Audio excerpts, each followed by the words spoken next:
I'd like to welcome to the stage our 2017 Performance Excellence Award winner, Annika Sorenstam.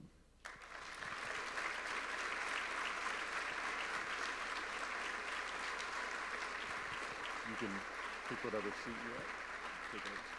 you're at. Before we get started, for those of you who are in the back, there are still plenty of seats available, especially on both sides as you come up to the front. What we're going to do is just simply have a conversation, so just maybe a way to look at that conversation as we talk.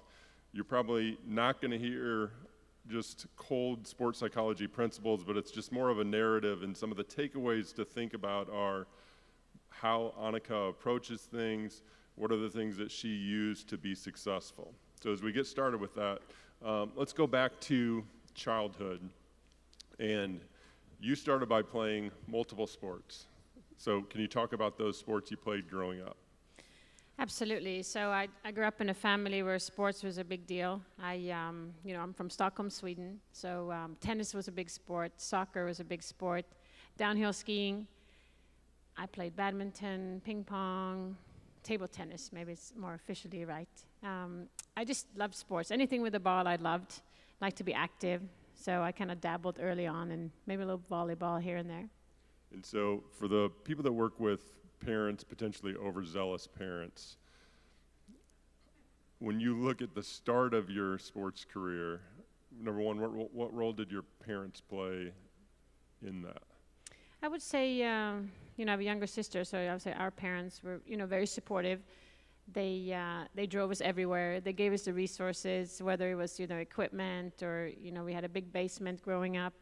My dad would, he bought a big net and also with tennis rackets and just kind of be able to pursue what we like to do. They were always there for us, supported us. I always felt the love, but they were never pushy. I can't remember getting a technical advice from my dad or my mom.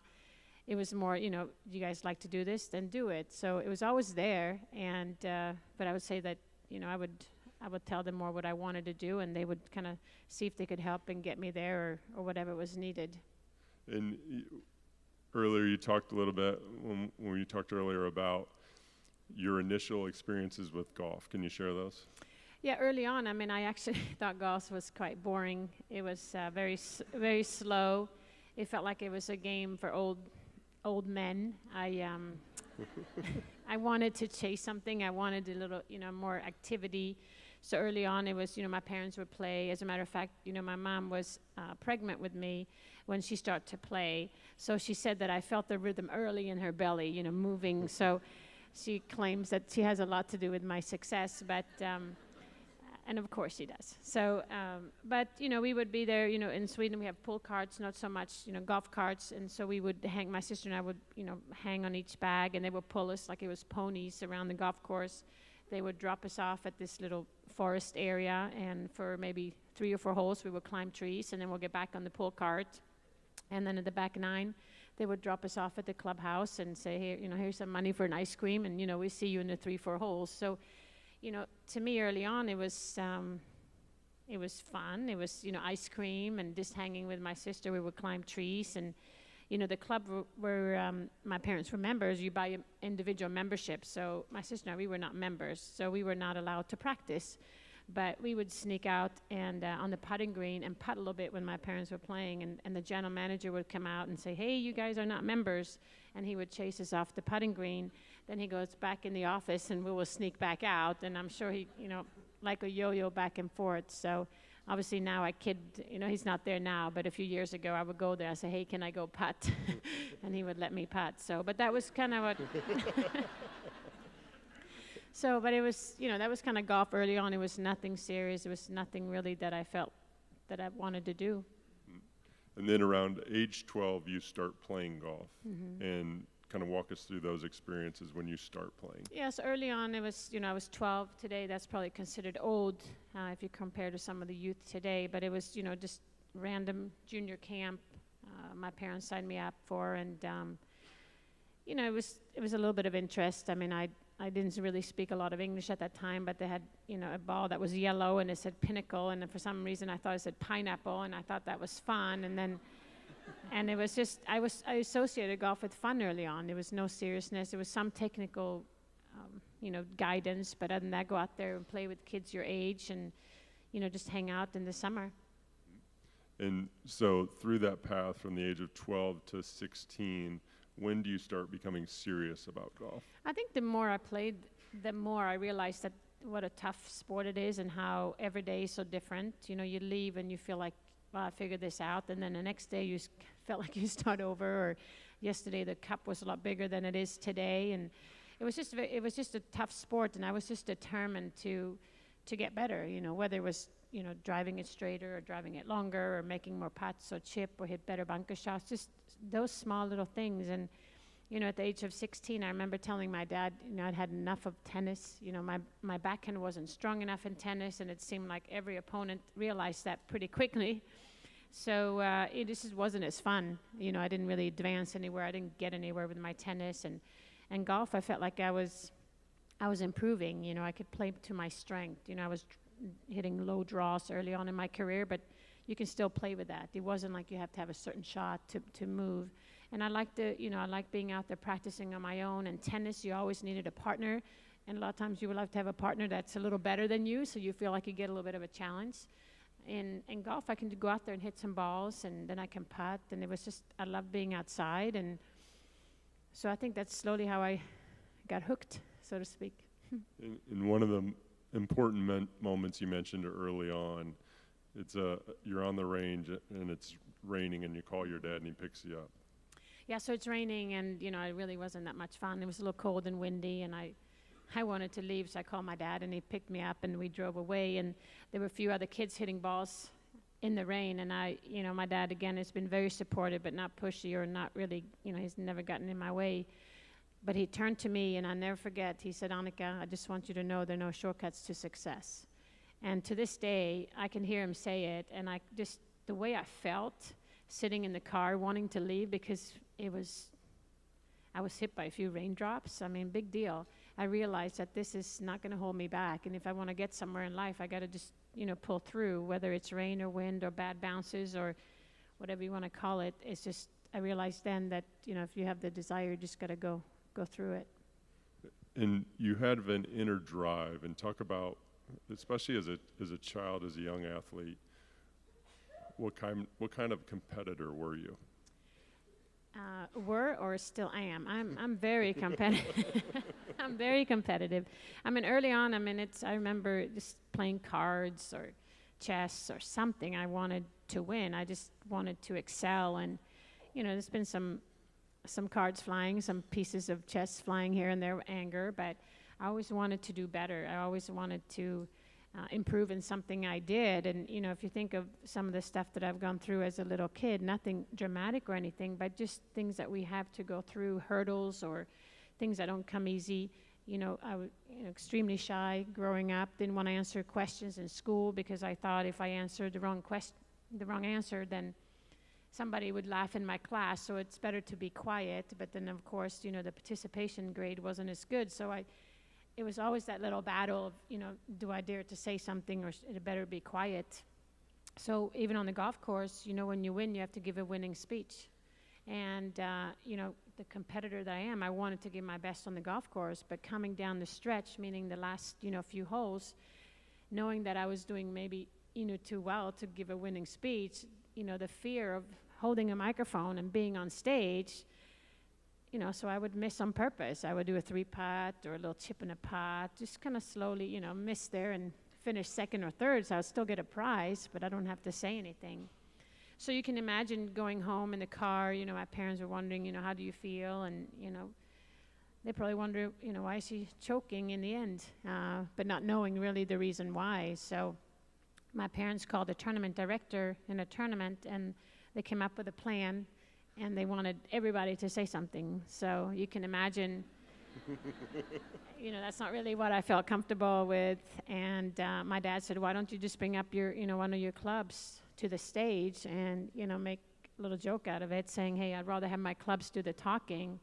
But I remember standing there, and we're not talking this size of room. We're talking maybe, 10 parents at a tournament and a tournament director. But, my heart would just, pump like a cartoon character, sweaty palms. I mean, worse than you will feel on the golf course. So he said, just hold the golf club and just say something. And, I said something, and it turned out all right. And that's when I realized that I have to face my fears. If you want to achieve something in life, you just have to overcome some of the things that you feel uncomfortable with. And it doesn't mean I'm very comfortable with it today or any day, but you just realize that, going to move forward in life, you got to learn some of these lessons. Did I forget to tell you how many people would be sitting here while we were talking? No, not until I got here. That's how many? 1,100. Whoa. So 2 important takeaways I think I'm hearing there. One is this: there are no shortcuts to success, and then this idea of face your fear. How does that stay with you through your career? Yeah, so some of these lessons, I think they just somehow surfaces in different things. In college, I went to University of Arizona, and obviously it's very sunny there, so, I hit a lot of balls on sunny days. And one particular day, talking about sun, here we go. One day I just started to associate bad shots with a certain shadow, the shadow of my body where the sun was at a certain place. And, it just started to bother me, and I would try to figure out ways not to practice on sunny days or practice really early when the shadow was, a lot longer. For some reason, that didn't bother me. But all of a sudden, I had these associations with bad shots and shadow, and I kept telling myself, I got to face this, I got to deal with this. And it was really hard at one point, because I would play, I would get my tee time for the next day, and it would say, 12:05. You just know the sun is right there, and that it's, going to have the biggest shadow of them all. And now I just visualize all these bad shots. And so I had to kind of learn that. I worked with a young man in the Swedish national team just for a little time in the summer, and I told him that I feel really good about my game, but only on cloudy days. And he, I tried to explain why, and somehow we ended up just breaking what we call breaking the pattern. We had a wooden board, like a karate board, a martial art boards, and we talked about the scenarios, and he said, it's time for you to break it, and eventually I broke this board, and I said, they're never coming back. And obviously that's the short version of it, but you had to deal with a few things, and the same thing with no shortcuts to success to achieve something in life. I got on a plane to Arizona to achieve a dream, and it was a long ways to go.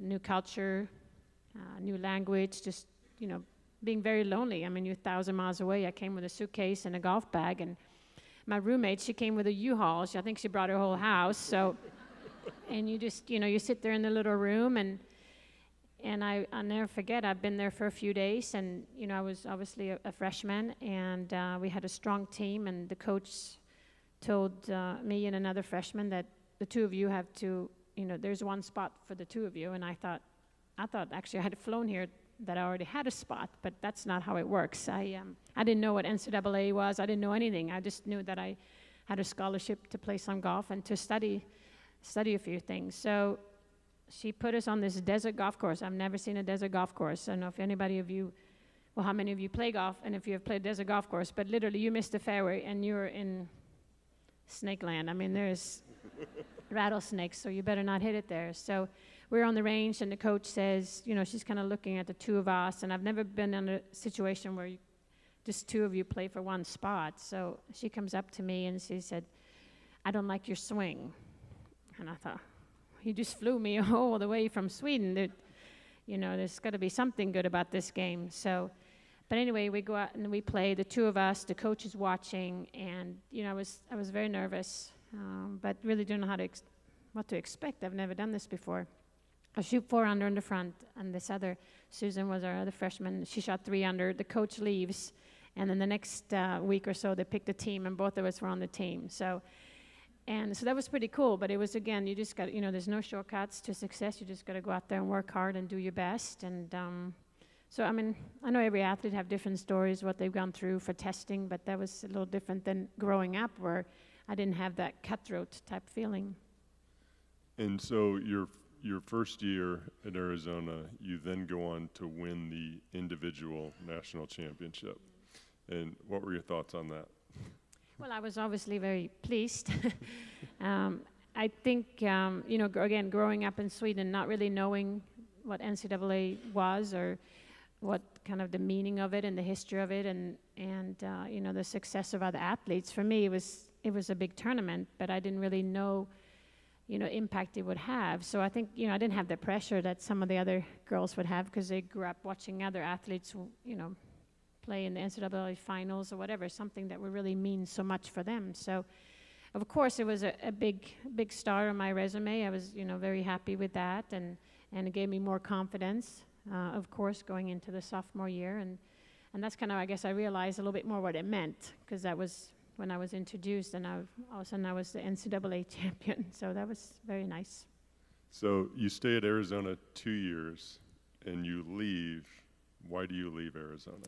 So I am, when I get to Arizona, I'm an older freshman. The school system in Sweden is a little different, but I was studying to be a chemical engineer, so I'd studied quite some high-level biology and chemistry and physics and so forth. So when I came to Arizona, you always started levels 101.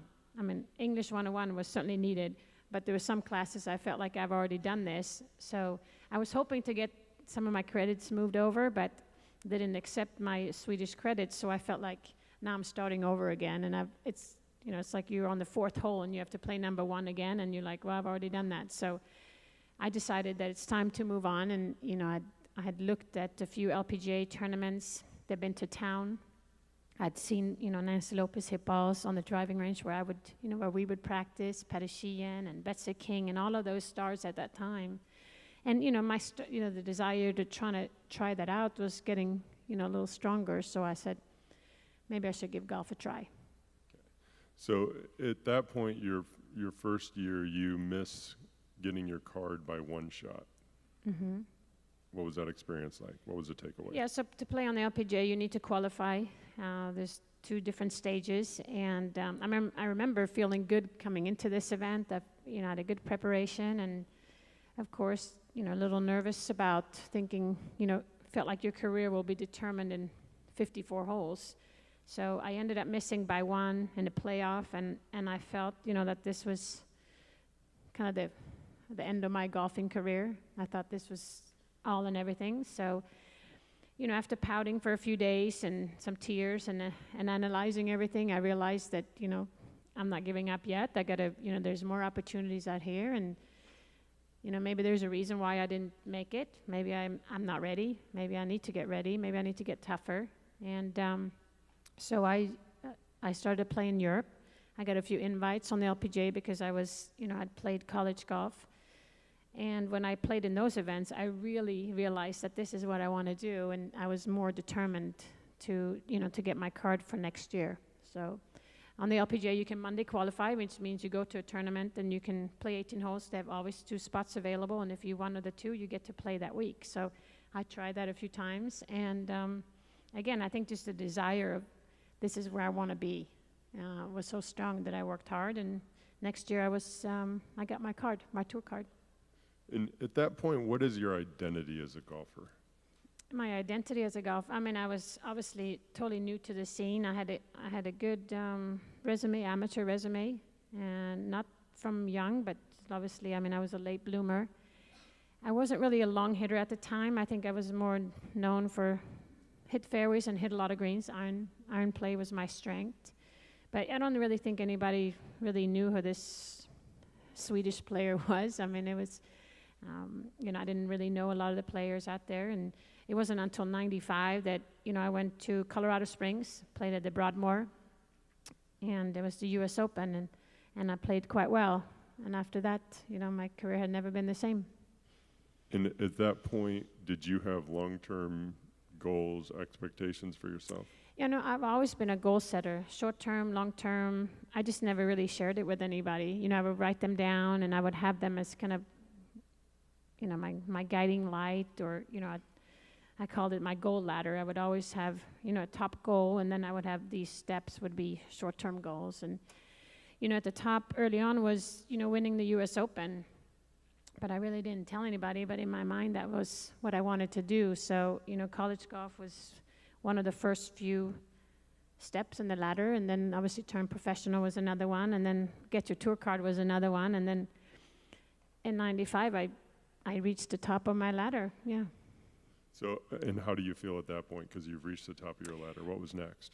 Yeah, so then first I thought, well, I reached the top of my ladder. Where do I go now? I mean, do you only go down? I mean, that's when I realized I have to extend my ladder, or maybe put a new ladder on there. And because at the time, I mean, I certainly hadn't fulfilled my potential. This was my second year on the LPGA. I mean, I thought you had to be number one in every category to be successful, and I felt, I can be a better putter, I can hit the ball further, I can hit more fairways, I can hit more greens. I mean, I can certainly be number one in scrambling. So I realized that, I had some more work to do, and so I think I just got a little bit more motivated, knowing I had achieved this, but still has a lot more to give. So I started to set some new goals and set the bar a little higher, and just continue working. And at that point, is there any focus on being the all-time winningest golfer on the LPGA, anything like that? No. I mean, when I joined the tour, I didn't even know if I can win a single golf tournament. And then, when you win the U.S. Open, you realize, well, maybe there's some room for some other tournaments. So, but I never really thought about, winning more tournaments than anybody, winning more money. It was just I was more into getting better as a golfer. I mean, again, every single year I would set out these goals. And a lot of these goals were number-driven as far as statistics in golf. I mean, I've always kept track of every score since I was 16. So I would always try to improve, maybe half a shot there and, 0.3 putts better. And I know it sounds maybe, very detailed, but it comes down to details. And so I would just really focus on that. And then I would analyze how much I practice. And, and then I would analyze, is it my technique? Is it my equipment? Is it my mental aspect of the game, or maybe is it my work ethic, or am I fit enough? And and I just kept working, just getting on better. But in 1999, I'd been number one then for 3 years, and I lost that number one spot. And I remember how disappointed I was by the end of the year. And again, I still haven't felt like I reached my full potential, that I just sat down and I literally took every part of my game apart. Just dissect every little thing. And what I came up with is I think I needed to work out a little bit more, get a little stronger, work out like other athletes. You go in the gym and you see, football players, baseball players, basketball players, tennis, they were just really working out. I love to work out, but I would just go for a little jog for, 3 miles and a few stretches, a few push-ups, but it was nothing structured, nothing organized. And I thought, I'm very organized when it comes to my golf game, but this other part, I'm not organized. So, at that time in golf, it wasn't really a big deal to work out. I mean, Greg Norman had done it, Gary Player, he still does it. Tiger Woods were not on the scene at this time. But on the lady side, it was, it really wasn't a big deal. So I remember, hiring a physical trainer, and that was all of a sudden a big deal. And I remember a lot of people having comments, you're going to ruin your swing, and going to get too bulky and everything. But I wanted to increase the club head speed, because increased club head speed obviously gives you some more distance. And if I'm going to be number one, I need to be number one in every single category. So I set the bar very high. I pushed myself very hard. But I figure I just had this window of opportunity. I mean, who knows when this window would close, but I wanted to give it all and make sure that I left nothing on the table. And so from that point, now you start on a run where you're dominant player of the year multiple times. And let's get into specifically, what role did Vision 54 play in your progression? So Vision 54 was something that we kind of came up together as a team in the Swedish national team. We talked about the perfect round. We talked about playing a golf course and why can't you birdie every hole in one round? We all know we can birdie holes. As I say, every hole is birdable, if there is such a word, but every hole you can birdie. So the question is, why can't you birdie them all at once? So we start talking about that. If it's a par 72 and you birdie every hole, it's 54. Why can't you hit every fairway? Why can't you hit every fairway? And why can't you have one putt? So we started to have those discussions, and then it was, becoming clearer to us that this was possible. And I really hooked on this concept, because this, to me, was an important part of thinking bigger and thinking higher and thinking differently. And so I thought in my mind, I start thinking about it, visualizing it, and obviously I didn't do it, but in my mind I felt like I've done it, and we kept track of that. And then in 2001, March 16th, I was playing in Phoenix, and it was a Friday at a morning tee time, and I teed off. It was a par 5, and I made a birdie, and I really didn't think much more of it. And I birdied number 11, which is my number 2, and I birdied 4 in a row. And I remember turning to my caddy. I said, "How many birdies in a row have you seen?" And he said, "I've seen 4." And I said, "Well, I've done 6 before, so I know I can do 6. So I birdied number 5, and I birdied number 6. And I'm feeling pretty good now. And then I birdied number 7, and I birdied number 8. And now I'm looking at my scorecard, because I circle every birdie. I don't know if you circle birdies, but I do. So all of a sudden I see a lot of circles, and I'm thinking... You're assuming that we get birdies, by the way. I don't know that. I'm sure you have in your mind, right? So circles are good. Circles are good. So I get to number 9, and I look at this card, and I'm turning to my caddy, and he said, I'm so nervous now. I just need to make a par. He said, okay. So I hit the fairway, I hit the green, and I 2-putt for par. We make the turn, we go to the next hole, and now I'm ready again. I turned to my caddy, I said, I'm ready for more birdies. So I birdie number 10, 11, 12, and 13. So now I'm 12 under after 13 holes. And obviously at that point, I start, to think a little bit more about, what I got these holes left, what kind of holes are left, what scores. I'm a little familiar with the history of women's golf and so forth. So I just trying to stay focused on what I need to do. I make a few pars. I birdied the 17th hole. And then I stand on that 18th hole, and I remember just what's going through my mind. And my caddy's trying to direct me. I said, no, I'm just going to play the way I've played all day. I'm not changing anything. Obviously, the adrenaline is there, so I'm hitting it. It feels like miles further. So you just have to club down a little bit. And I hit on the green, and I have a 9-footer for birdie, and read it, and it rolls by just a little bit by 3 feet. And I mark it, and just all the thoughts that go through my mind. And funny enough, of all the people I played with that day, a tournament has 144 players, okay? So you mixed with any of those 143. I was paired with my sister, who also played on tour, and then Meg Mallon, who was one of the top stars at the time. So they get to finish out, and I'm standing there just looking at this 3-footer that all of a sudden is 4 feet, 5 feet. I just felt like it was just the longest 3-footer you've ever seen.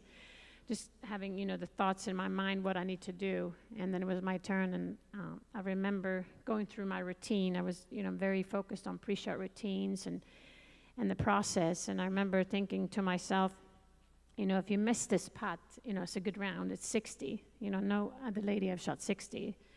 But that wasn't good enough. I said, just this ball doesn't know where it is. This ball doesn't know where it's going in for. So just make a good stroke. You probably made thousands of these putts. Just, trust yourself. And it rolled in, and that was for 59, and that was March 16, 2001.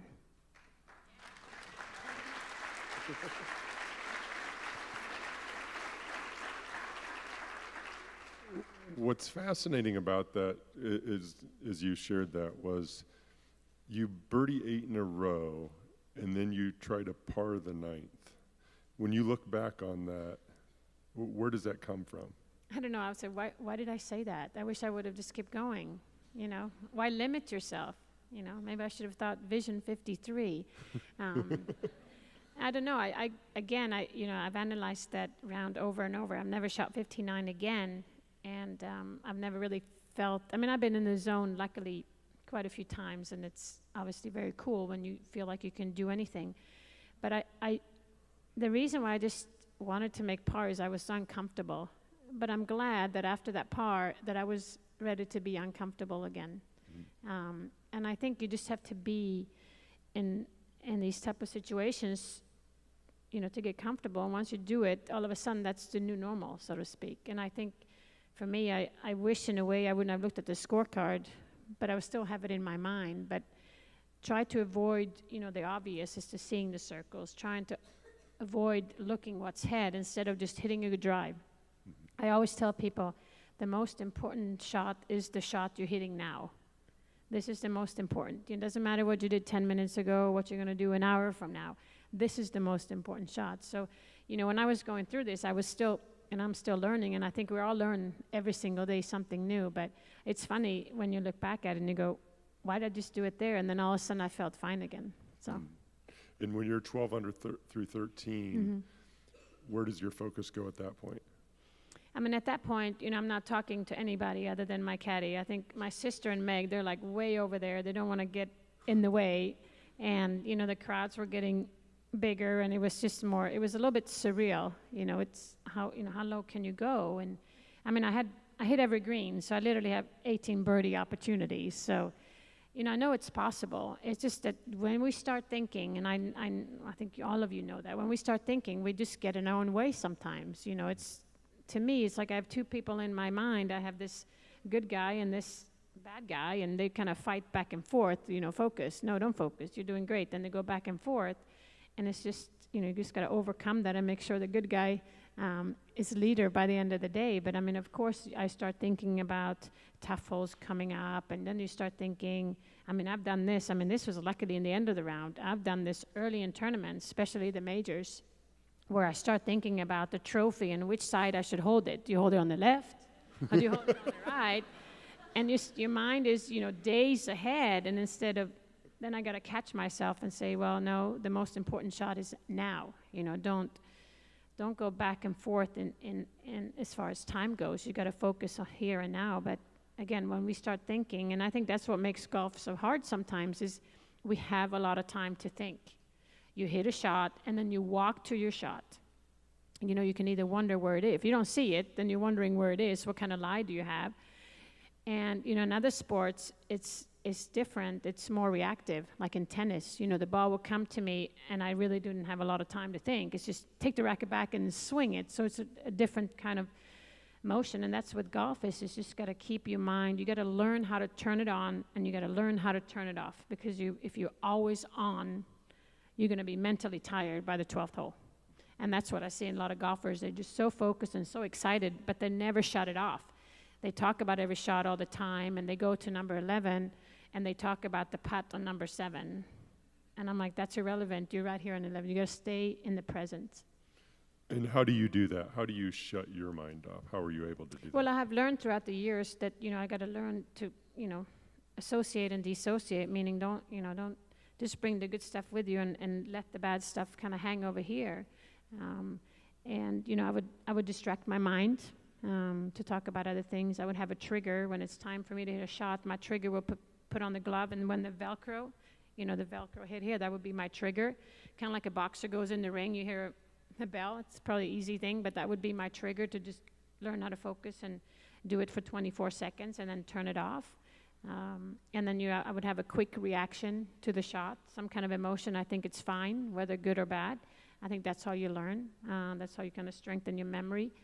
And then just forget about it, move on. I mean, it's nothing. When you walk these 200 yards to your drive, I mean, there's nothing you can do to help your golf game. I mean, if you want to think about golf swings, I would say that hurt yourself.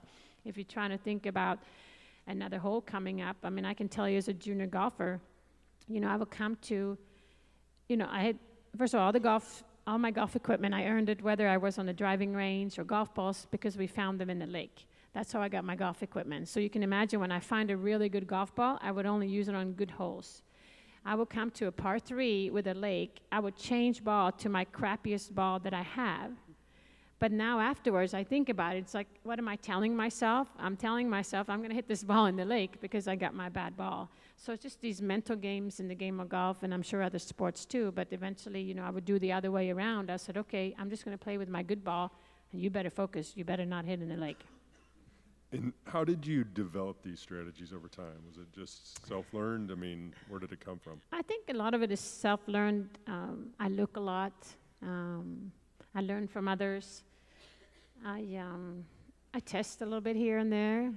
But I think mostly of it is I just, my desire to be better, my desire to not repeat bad stuff, bad swings, bad behavior. I just didn't like that. I just wanted to be really good at what I did or anything I do. And I remember one drill we did at and the national team is we talked about having a good temperament for golf. And so we would go out and play 9 holes. So our coaches would film our behavior. So the first 3 holes, you know, they wanted us to act as badly as you wanted to act. Literally, you can scream, you can throw the golf clubs in the ground, you could cuss, you could do whatever you wanted for 3 holes. And then the next 3 holes, they wanted you to be as happy and positive as possible. So even if you hit a bad shot, you'd be like, whoa, what a sunny day. I love this golf course.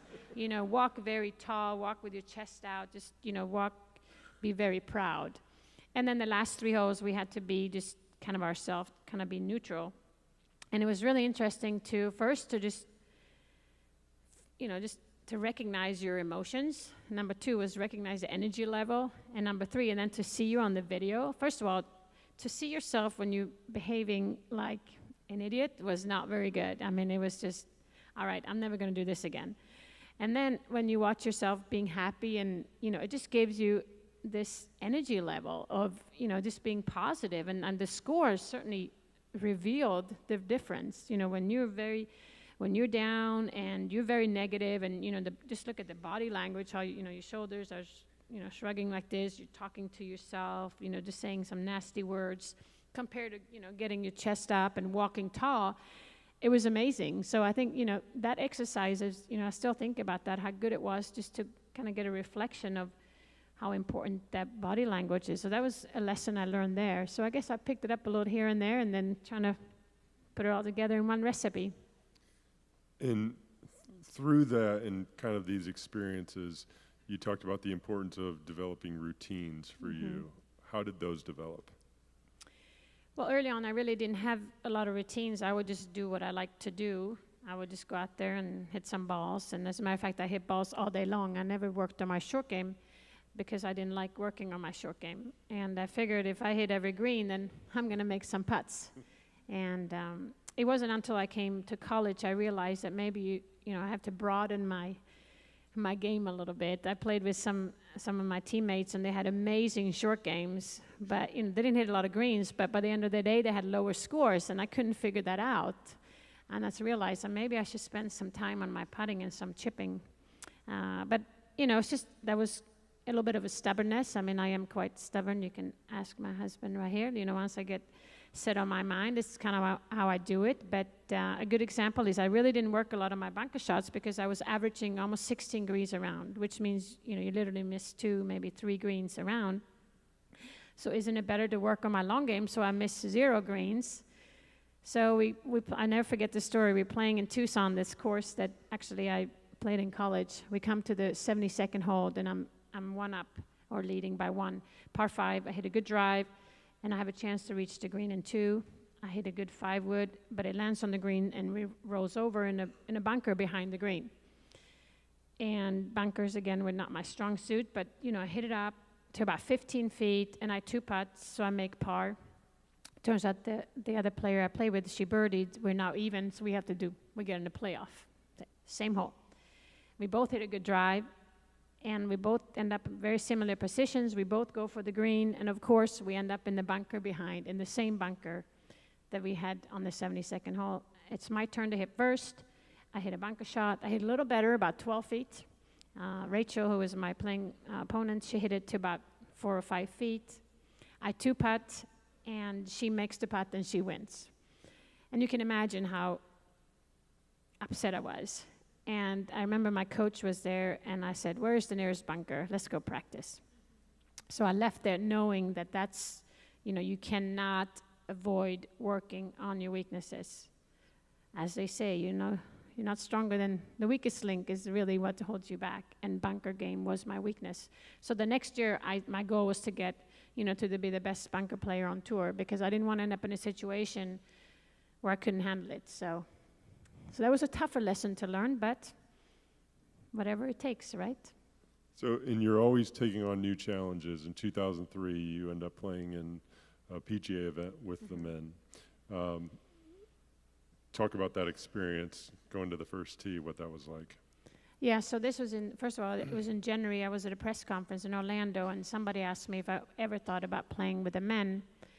Like you said, it was in 2003, so I'd been number one for a while, and I was looking for just new challenges, new motivations, just new carrots for me to push myself. So I answered yes, and then we picked a tournament in May, so I had 4 months to get ready. And which was a great experience. But, I remember standing there on the putting green before my round. I always warm up an hour and 15 minutes before. And I stand there on the putting green, and I turned to my caddy and I said, I don't know what I've got myself into. And he's like, well, it's a little too late, So we get down the stairs, down to the first tee, kind of do your preparation. You get the scorecard and your tees and get everything in order. And I stand by my bag and I turn to my caddy, and I didn't know this at the time. He told me that, about a year or so later. I guess my lips are moving, but no words are coming out. And I think my caddy was just, whoa. I don't know if she knows what she really gotten into. So needless to say, I was extremely, extremely nervous. I've been nervous before, but nothing like this. And I just try to use every little knowledge, that I had to just go back to trust myself. You hit the shot many times. They announce my name, and they clap, and it's, time for me. And I remember, there was some betting going around on Vegas here and there that I was, is she going to kill somebody on the left with her tee shot, or is she killing somebody on the right? Is she going to shoot 100? So there was all these bets. But my biggest thing was, can I keep the ball on the tee? I was so nervous. My hand was shaking like this, and I thought, I don't know if he will stay on the tee. How's that going to look? You ask your caddy to, tee up your ball. That's not part of my routine. So, but somehow the ball stayed on the tee, and I thought, this is going to be okay. Yeah. And you mentioned as part of that, your routine is 24 seconds. Mm-hmm. On that shot, what was it? My caddy told me it was 23 and a half.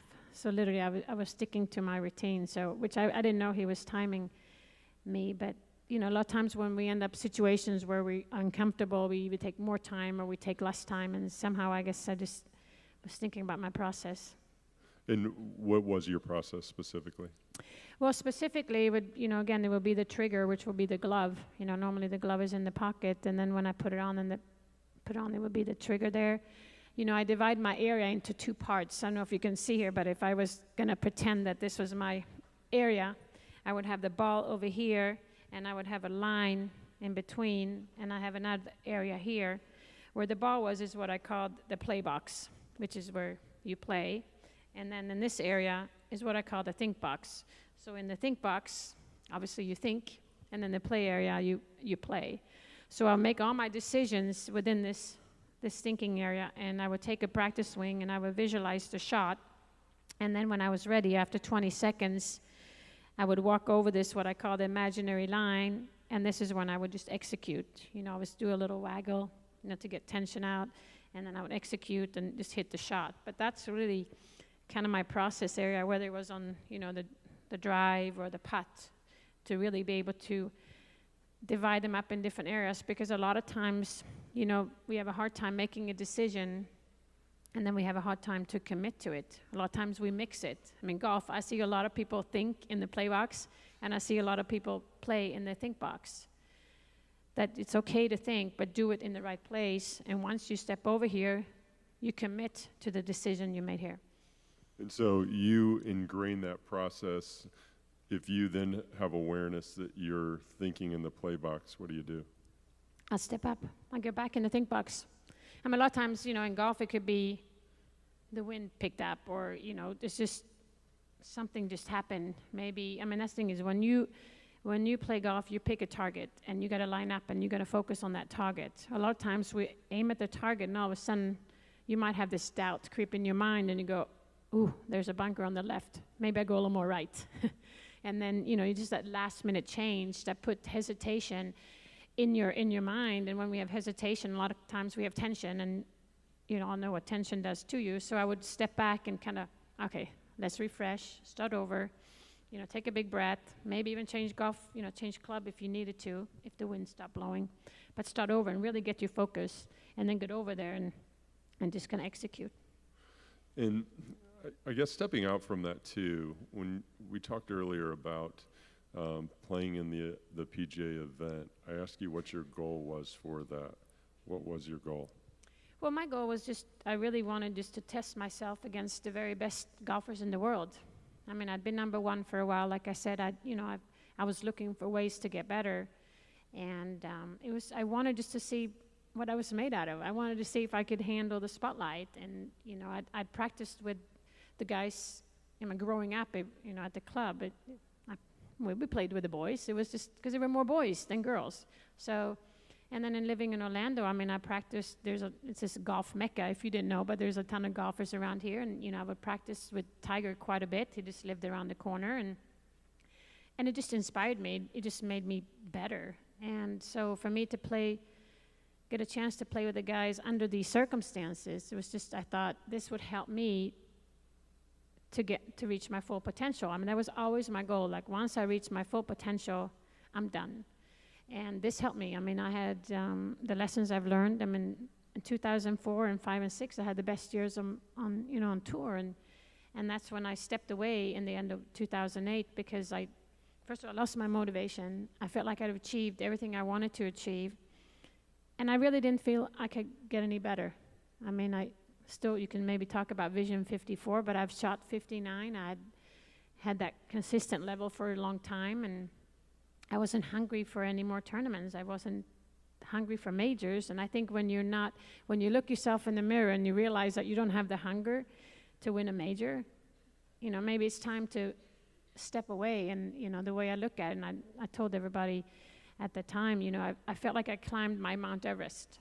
I'm at the top. I've enjoyed the view for quite some time. And early on, I never saw any other mountains, but all of a sudden, I'm starting to see some other mountains. And they started to, pique my interest as far as other things to do. And I figured the only way to figure that out is to get down this mountain to start climbing another mountain. And, when you stand on the range and you start looking at the watch, when am I done? Which I've never done before. I think, it was telling me something. It was time to do something else. So that's why 2008 was my last year. And how did you replace golf at that point? So, some things never go away, like the competitives never go away. So now, my husband and I, we have a business. I'm still very involved in golf. We have golf tournaments around the world with Annika Foundation. We have 6 of them. As a matter of fact, I was just in Argentina last weekend where we inspired the next generation of young girls to fulfill their dreams. So the foundation is a big deal. We have a business with clothing, golf design. I've done a little TV. It's just it's a fun thing to do, a lot of charity events and so forth, but I want to be successful in what I do, whether it's the foundation or the clothing or designing a golf course. It needs to be an inspirational experience for whoever who goes to play there. I'm continue to give back to the game. I'm hoping in a better way. So I have that. I channel it in a different way. If I didn't have that, it might be different. A lot of athletes that step away, they don't know what to do, or maybe they think they're not good at anything else. But you'd be surprised how much sports can really be implemented in other places. I feel that in my business, I feel like obviously the work ethic and the determination and the focus, goal setting, integrity, all of those things fall into business today. I stepped away in 2008. It was probably the worst economic situation we've seen in this country in a long time, right? And here I'm starting a business, high-end golf products, high-end wine, high-end clothing, a golf school. Nobody wanted to come. Nobody wanted to spend money. And I'm thinking, well, now 3-footers looked so easy. So, but, we decided just to keep going. This is what we wanted to do, and I was determined. Again, I wanted to be successful, so we had to adapt a little bit, but I think keeping to your focus and, determination and my stubbornness. Here we are, almost 10 years later. Foundation has been for 10 years, and so it's been a great learning experience. And, I'm obviously very happy where I am today. Lucky to have a husband and 2 kids. And, but of course, I look back at golf and wouldn't want to change a thing, but I realize that there are other things also in life that matters. Excellent. I'd like to turn it now to the audience. We have time for a few questions. If anyone's interested in a question, there are 2 floor mics. We have a few minutes to take questions. Hey, Brent. First of all, thanks for coming, Annika. I just want to let you know. So I live in Fort Worth, and I was actually there at the Colonial. Mm-hmm. I still have my green Go Annika button. So that was awesome. Thank you. So 2 questions. First, did you use a swing thought once you got into the play box, and did that change over time? Second,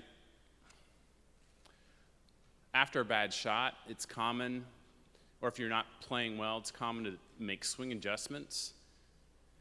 A lot of golfers go back and forth. Should I make swing adjustments? How much should I be thinking about that? Can you say a little bit about that? How much swing adjustments do you make, and how much do you say just keep going, things will fall into place? Thanks. Sure. Well, thank you. I can start with the second question. You know, I did not experiment too much with my swing. I would stick to what I had that particular day. And the only thing I would adjust to is probably my target. You know, instead of focusing on a leaf on a branch, I would go to the branch, and if I was not hitting it well, I would go to the tree. If not the tree, I aim at the forest. You know, so I would literally, you know, just kind of widen my my target. And then I would, you know, obviously I would make note, and then I would work on it and end the round. I felt like if I started to experiment on the course, I would know where it would go.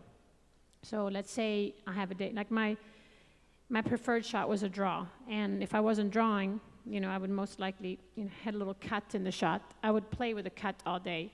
A cut means, you know, obviously you lose some distance, and I would just, you know, add another half a club. And I would play with that all day long and trying to scramble to get into, you know, a 72 rather than trying to experiment and trying to hook the ball or something, and then I end up with a 75. A 75 would literally put you out of contention for the rest of the tournament, but trying to get it to a 72 or something. So just playing with, you know, kind of the margins a little different. As far as the number one, the questions, if I had a swing technique, I think it's okay to have one swing thought in your mind when you enter the play box. But I think one is enough. A lot of people, they have a lesson, and obviously you pay a lot of money for your lesson, so you probably get 10 pointers. It's good to write them all down, but don't use all 10 pointers in your next swing. It's very, very hard to adjust the grip and the setup and the backswing and the turn and then the downswing with your hips and then release your wrist and then finish on the left side. It's impossible and still be able to play golf. I always tell people, if you're working on your golf swing, work it on the range. That's when we practice golf. When you go to the golf course, we try to play golf. Just because when you get to the golf course, we have targets in mind. We have scores in mind. That's just how I think we're all wired. On the driving range, on the other hand, that's a place where you can work on the technique and you get less frustrated because you can just fire up another ball and try it again. So, but once you have one swing thought, it's okay. I would have something, whether it was a slow takeaway, whether it was more of a complete shoulder turn, or maybe I wanted to finish more on my left side. I would have one thought. But it's very hard to have a backswing thought and a follow swing, because sometimes you think follow first and then you think backswing, and it just gets a little confusing. So that's what I recommend. Hi, Annika. Thanks so much for coming. I am from Argentina, so we can talk about business later on. So, anyways, I mean, golf is an individual sport, and the mindset of a player, sometimes we have the opportunity of working, of playing a team sport, a team competition. I'd like to hear from you, what do you bring from the mindset perspective that you use in the individual playing that can be transferred to the team approach or the team playing competition? And I'd like to hear your experiences. A good question. So obviously golf is an individual sport, and we very seldom get a chance to play as a team. The only team event other than college and maybe national team, as a professional, I would say Soham Cup is the women's version of Ryder Cup. And we just had that in August, and it's every other year. And I was lucky to play on 8 of them. And it's very, it's interesting how you take 12 individuals together 1 week, and all of a sudden you're a team. Now you have to play alternate shot or best ball. And that's an interesting dynamic, but for some reason, it's just, I love that. I love that. Maybe because I grew up playing soccer and other sports, so you miss that feeling. I think, for me, it was more obviously bringing, your skill level with it and trying to lift everybody up and encourage the other players and bring them in as part of your teammate. I think early on it was hard because, you look at somebody, oh, she's much better, and how am I going to, am I not going to live up to the expectations? So I think the key there is really for the top players to help out early on. This year I was actually the captain for the European team, so I had a little different experience this time, and I've been the vice captain the last 3 other times. So now I can talk a little bit more from the captain's perspective. But I think the key there is to really make sure that everybody feels comfortable and that everybody feels part of the team. Even if you are more, experienced or maybe the top player, I think those players have to play a big role and bring in everybody and make them feel like, in our case, you play for points. Every point is only 1 point. Doesn't matter who you are, every point is important. To make them feel like they have an equal role, I think is really, really important. And what we worked on, actually our tagline this year was no shortcut to success. I wanted to bring them into my experience. I wanted them to know that I cared. I wanted them to do as well as I did as a player, and I'm going to use every single tool that I did because I want to share it with them. And, it was one of the best experiences as a captain. I look back in my career, we talked about 59, we talked about Al Colonial. I would say Soham Cup is right there, just because it happens, so rarely. But to get together as a team, but it was a hard transition. Think of it, 95% is individual. All of a sudden you go in and you blend with players that you might have total different games. I can tell you one example. I play with Laura Davies, who's one of the top European players in history. We have total different games. She does not have routines. She doesn't warm up. She hits it a mile, and she just plays with her heart. But that's Laura Davies. I'm a little different. I analyze my shots. She's probably never analyzed a single shot. I've analyzed every shot, every score, everything, and I'm by numbers. I play a lot more with my mind. And they put us together an alternate shot, which is every other shot. So you can imagine I was in a position where this is not how I play, and she was probably thinking the same, because on the first hole, it's a par 5. I can't get there in 2. She's used to being on the green on 2, but I couldn't get there. I'm not as long as she is. So I turned to her. I said, "Hey, Laura, what's your favorite distance?" She goes, "What?" I said, "I'm going to lay up so you can have your favorite distance." Lay up. I said, "Okay, forget it." I just hit it. So, it's just an interesting process, but it was fun. Thank you. Unfortunately, we're out of time for more questions. I apologize for that. Just a couple key takeaways, I think, to think about. In spending time, Annika and I talked for about 40 minutes before we walked in, and one thing that really stood out to me was, in terms of performance excellence, she is someone who embodies an internal drive and intrinsic motivation. And I think in terms of the work that we do, what really stood out to me was, and we kind of talked about this, I think our challenge is to help someone to get to this place. Most people aren't able to get to this place because they get in their own way. That's somewhat of our role. And so we think of Annika in many ways as a finished product that we try to strive for. There are many ways to get there. I think the thing that really stood out to me was understanding an individual and working with that individual. How do you help them get to that point? So I appreciate you sharing your insights with us today. And on behalf of the Association for Applied Sports Psychology, I would like to present to you the 2017 Performance Excellence Award.